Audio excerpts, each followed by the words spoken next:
पश्चिम बंगाल में बीजेपी की परिवर्तन यात्रा पर इस वक्त की बड़ी खबर आ रही है। न्यूज 18 के विक्रांत यादव की रिपोर्ट है कि बीजेपी की परिवर्तन यात्रा को ममता सरकार ने मंजूरी नहीं दी है। बीजेपी ने चुनाव आयोग से इसकी शिकायत कर दी है, जिसके लिए दिलीप घोष की अगुवाई में पश्चिम बंगाल के बीजेपी नेताओं का एक प्रतिनिधिमंडल चुनाव आयोग से मिला।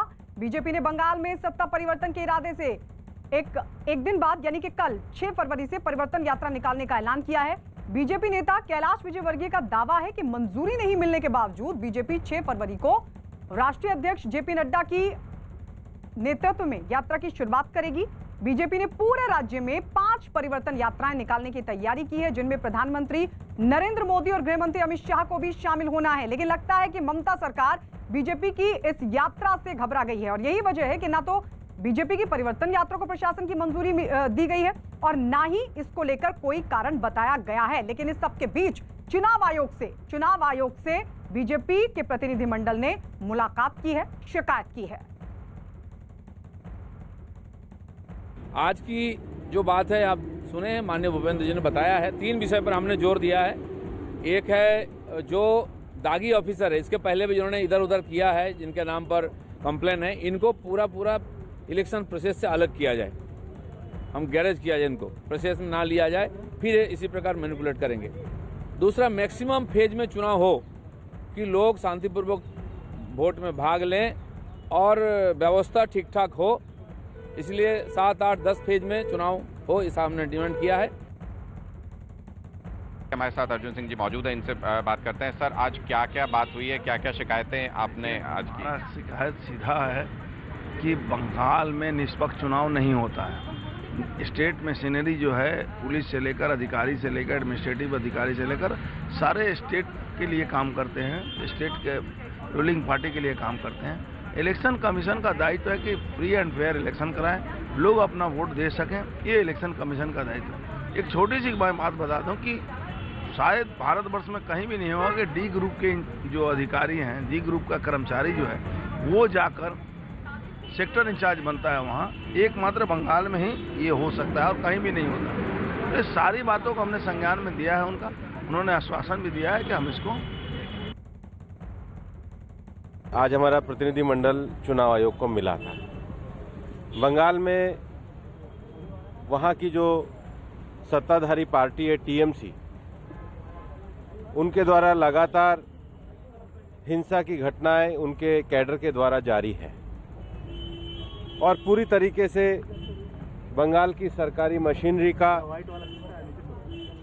दुरुपयोग करने में टीएमसी को एक्सपर्टनेस आ गई है।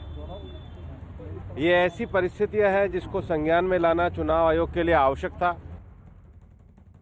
और इस वक्त कोलकाता से आशिका सिंह हमारे सहयोगी लाइव जुड़ गई हैं। आशिका, बीजेपी के प्रतिनिधिमंडल ने चुनाव आयोग से तो शिकायत कर दी है, संज्ञान में ला दिया है मामला, लेकिन अब बड़ा सवाल ये कि कल की परिवर्तन यात्रा का होगा क्या?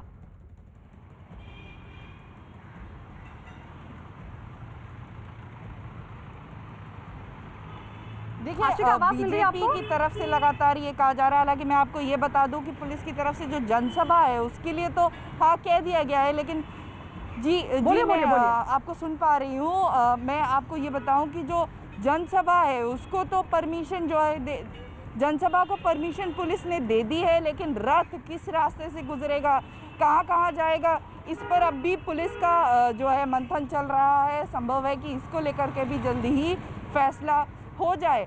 और दूसरी तरफ बीजेपी, इसके पहले भी कई रैलियां देखी गई हैं जिसको परमिशन नहीं दी गई है। लास्ट में लॉ एंड ऑर्डर सिचुएशन तक हुआ है, जब जो वहाँ पर बीजेपी के कार्यकर्ता पहुंचे हैं उनके ऊपर पुलिस की कार्रवाई भी हुई है। तो ये जो परिवर्तन यात्रा है इसके शुरू होने के पहले इसको लेकर के खींचतान अब भी चल रही है। गायत्री जी, आशिका लौटेंगे आपके पास। वहीं बीजेपी नेताओं का कहना है कि मंजूरी नहीं मिलने पर भी बीजेपी की परिवर्तन यात्रा होकर रहेगी। सुनिए क्या कहा। परिवर्तन यात्रा को लेकर के आप लोगों की आपत्ति थी। टीएमसी के लोग कह रहे हैं कि कोई इस तरीके की रोक नहीं लगाई गई है, लोकल प्रशासन से बात करना होगा। यात्रा होगी। ममता बनर्जी की सरकार कोई भी राजनीतिक कार्यक्रम करने नहीं देती है, लेकिन हम अगर वो रोकेंगे तो हम कोर्ट के माध्यम से भी परिवर्तन यात्रा करेंगे। क्या आश्वासन आपको मिला है सर, और क्या और मुख्य मांग थी? स्पष्ट रूप से हमने कहा है कि जब केजी राव बिहार में चुनाव करा सकते हैं तो कोई नया केजी राव वहाँ ऐसा डिप्यूट किया जाए जो वहाँ निष्पक्ष चुनाव करा सके। और क्या आप लोगों ने सेंट्रल फोर्सेस की तैनाती की भी मांग की है? 100% बूथों पर सेंट्रल फोर्स की तैनाती मांग की है, क्योंकि बिना सेंट्रल फोर्स के वहाँ चुनाव नहीं हो सकता। बीजेपी प्रतिनिधि मंडल ने आज चुनाव आयोग से मुलाकात की। हमारे साथ लोकेश चटर्जी जी मौजूद हैं। मैम, क्या आप लोगों ने मांग रखी चुनाव आयोग के सामने और क्या परिवर्तन यात्रा होगी पश्चिम बंगाल में? देखिए, परिवर्तन यात्रा होगी या नहीं होगा ये तो कोर्ट का बात है, लेकिन परिवर्तन तो बंगाल में होगा ही। भारतीय जनता पार्टी का सरकार तो आएगा ही। कल नड्डा जी जा रहा है, अब ये कोर्ट के विषय है, लेकिन तृणमूल जैसे डर गया है ये परिवर्तन यात्रा से, इसमें पता चल गया है कि बंगाल में टीएमसी सरकार अभी हट रहा है।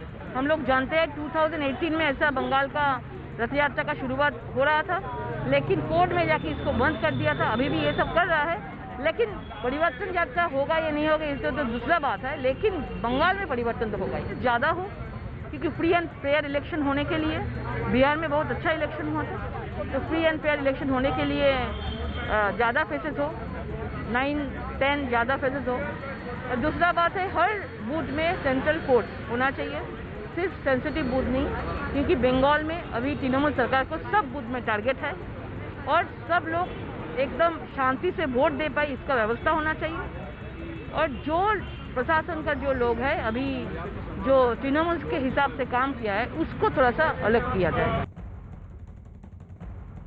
इसलिए जिला प्रशासन उसको रोक नहीं सकता, जिला प्रशासन को परमिशन देना चाहिए। और एक विपक्ष की पार्टी होने के कारण, राजनीतिक दल होने के कारण हमारा फंडामेंटल राइट्स भी है कि हम जनता के बीच में जाएं।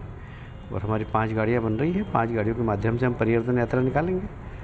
और 6 तारीख को नड्डा जी उद्घाटन करेंगे। 11 तारीख को कूच बिहार से दूसरी यात्रा जो हमारी निकलेगी उसमें गृह मंत्री अमित शाह जी आएंगे। आशिका, कैलाश विजयवर्गीय कह रहे कि